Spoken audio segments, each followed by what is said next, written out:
Counting शुरू हो जाएगी। बिल्कुल, बड़ी बात यह है कि मेरठ में बड़ा उलटफेर हुआ है। यहां पर भारतीय जनता पार्टी के प्रत्याशी हरिकांत आहलूवालिया इस वक्त आगे हो गए हैं। सीमा प्रधान जो कि अतुल प्रधान की पत्नी है, अतुल प्रधान समाजवादी पार्टी के विधायक, पूरी ताकत उन्होंने लगाई। और चूंकि पिछली बार यह सीट बीजेपी के हाथ से फिसल गई थी, ये सीट बीएसपी के खाते में चली गई थी। इस बार मुकाबला एसपी और बीजेपी के बीच में था। शुरुआती रुझान में सीमा प्रधान ने बढ़त भी बनाए रखी थी, लेकिन अब यहां पर भी बड़ा उलटफेर होता हुआ दिखाई पड़ रहा है। सीमा प्रधान यहां पर हरिकांत आहलूवालिया से पीछे हो गई है।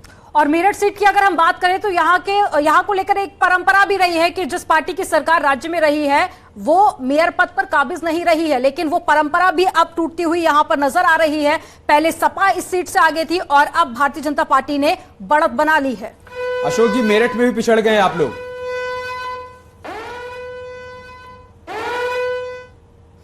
अभी बहुत सारी जगहों पे जहां पे समाजवादी पार्टी का बहुत बढ़िया वोट बैंक है, वो चीजें वो एरिया भी खुलना बाकी है। जैसे जैसे वो सब एरिया खुलेगी और जैसे जैसे मतगणना होगी, आप देखेंगे कि वहां पे सीमा प्रधान जी विजयी होंगी।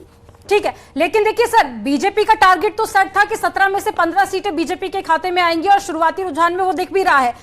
समाजवादी पार्टी की तरफ से क्या कोई टारगेट सेट किया गया था? समाजवादी पार्टी हमेशा से, चाहे वो तीनों सेक्टर में, मैं बात करूंगा फिर से, पंचायत, पालिका और निगम, तीनों में समाजवादी पार्टी। ठीक है, माफी के साथ आपको रोक रहा हूं। हमारे सहयोगी मोहम्मद शबाब लखनऊ से हमारे साथ जुड़ चुके हैं, जिनके पास इस वक्त संजय निषाद जी मौजूद हैं। शबाब, बातचीत करिए उनसे और उनसे उनका रिएक्शन भी लीजिए कि शुरुआती तौर पर 15 सीटों पर बीजेपी आगे चल रही है। बिल्कुल, देखिए पूरे उत्तर प्रदेश में नगर निकाय के नतीजे जो हैं वो आने शुरू हो गए हैं। रुझान ये बता रहे हैं कि भारतीय जनता पार्टी जो है वो प्रचंड जीत की तरफ अग्रसर है। निषाद पार्टी के राष्ट्रीय अध्यक्ष और भारतीय जनता पार्टी के सहयोगी संजय निषाद जी हमारे साथ हैं। संजय जी, लगभग 17 में से 15 नगर निकायों में भाजपा लीड कर रही है। पहला तो रिएक्शन आपका इसी पर जानना चाहेंगे कि बड़ा कैंपेन आप भी किए। देखिए, जनता को मैं धन्यवाद दूंगा, भारतीय जनता पार्टी निषाद पार्टी के कार्यकर्ताओं को धन्यवाद दूंगा कि इन लोगों ने धरातल पर जाकर हमारी सरकार की नीतियों को पहुंचाया, जो हमारी जीरो टॉलरेंस की नीति रही हो, चाहे जो उनके योजनाओं का रहा हो, चाहे किसी भी तरीके जो हम लोगों ने घोषणा पत्र में कहा था उसे अक्षर से लागू करने की कोशिश की गई। और धरातल पर जनता की सरकार जनता के द्वार है, तो अगर दिल्ली की सरकार बनाए तो प्रदेश की सरकार बनाए तो अपने नजदीक की जो निकाय का सरकार होगा उसे भी बनाएगी, क्योंकि उन्हें विकास चाहिए, उन्हें भयमुक्त वातावरण चाहिए, उन्हें अपने बच्चों की सुरक्षा चाहिए, अपने व्यापार की सुरक्षा चाहिए, जो हमारी सरकार उनको दे रही है। इसकी वजह से हम लोग आगे हर जगह हैं और जीतेंगे भी। हालांकि शुरुआत में आप भी ये बात कहते थे कि निकाय चुनाव हमारी पार्टी भी लड़ेगी और हर क्षेत्रीय पार्टी को निकाय का चुनाव लड़ना भी जरूर चाहिए, क्योंकि वो जमीनी चुनाव होते हैं, बेसिक चुनाव होते हैं, इंफ्रास्ट्रक्चर के चुनाव होते हैं, लोगों से सीधे जुड़ने का मौका मिलता है। सिर्फ 4 सीट पर आप चुनाव लड़ रहे हैं, एक सोनभद्र में लड़ रहे हैं, 3 चौपन में लड़ रहे हैं। क्यों संजय निषाद की पार्टी खुद की निकाय चुनाव में नहीं रही? नहीं, ऐसा नहीं है। हम लोगों ने देखो बड़ा काम करने के लिए निकले हैं। लोकसभा, विधानसभा है, क्योंकि भाग्य यहाँ लिखा जाता है। नहीं तो मतलब आप निकाय चुनाव को छोटा चुनाव मानते हैं? निकाय चुनाव लोकल चुनाव है।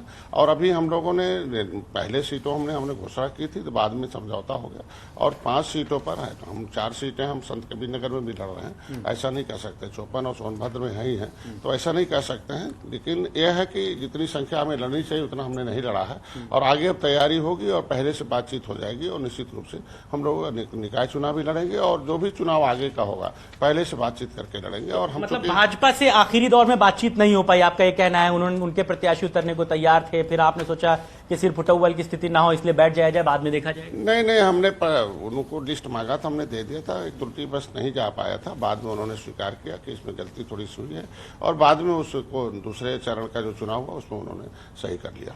हालांकि जो दूसरी सहयोगी पार्टी हैं, चाहे वो अपना दल हो या फिर दूसरे जो भारतीय जनता पार्टी के सपोर्टिंग जो हैं वो पार्टीज हैं, उन्होंने अपने प्रत्याशी उतारे हैं। तमाम जगहों पर प्रत्याशी उतरे हैं, चुनाव हो रहा है और भाजपा के लोग उनके लिए समर्थन की मांग कर रहे हैं, क्योंकि वो कैंडिडेट एक साथ उतारे गए। देखिए, ऐसा नहीं है। हम क्या करते क्या नहीं। तो कैबिनेट मंत्री को आप सुन रहे थे, जो कि बता रहे थे कि बाकी जो सीटें हैं उस पर भी बीजेपी की जीत रहने वाली है और क्या मुद्दे रहेंगे उसको लेकर भी उन्होंने बताया। तो बीजेपी और सपा के बीच में कांटे की टक्कर देखी जा रही है। बीजेपी प्रत्याशी ने मामूली बढ़त बनाई है। इस वक्त की बड़ी खबर आपको बता रहे हैं, गौरीगंज से नगर पालिका में टक्कर साफ देखी जा रही है। यहां पर टक्कर बीजेपी और समाजवादी पार्टी के बीच में देखी जा रही है और ये टक्कर कांटे की है, तो मुकाबला काफी ज्यादा दिलचस्प यहां से रहने वाला है। तो गौरीगंज से नगर पालिका में टक्कर है और बीजेपी और समाजवादी पार्टी के बीच में कांटे की टक्कर देखी जा रही है। बीजेपी प्रत्याशी हालांकि आगे है और बीजेपी ने यहां से भी बढ़त बनाई है। ठीक है विजय मिश्रा जी, गौरीगंज का खूब आप जिक्र कर रहे थे, अभी भी बीजेपी और एसपी के बीच में टक्कर है और हमने देखा था कि चुनाव से पहले भी वहां पर टक्कर देखने को मिली थी, जब थाने के भीतर समाजवादी पार्टी के विधायक और बीजेपी प्रत्याशी की पति के बीच में मारपीट हो गई थी। आपका रिएक्शन?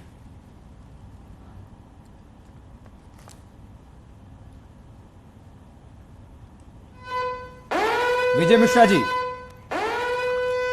तो बीजेपी और एसपी के बीच में कांटे की टक्कर गौरीगंज में देखने को मिल रही है।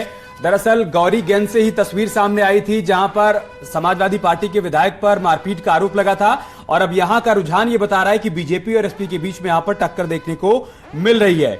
समाजवादी पार्टी के पास ही चल लेते हैं। अशोक यादव जी, देखिए गौरीगंज में भी टक्कर देखने को मिल रही है और दूसरी बात है कि जो बात संजय निषाद जी भी अभी कह रहे थे कि भारतीय जनता पार्टी के लिए हर चुनाव बड़ा चुनाव होता है। समाजवादी पार्टी ये तो कहती रही कि ये 2024 के लोकसभा चुनाव से पहले सेमीफाइनल है सत्ता का, लेकिन सेमीफाइनल जैसी तैयारियां, वैसा प्रचार आपकी तरफ से देखने को क्यों नहीं मिला?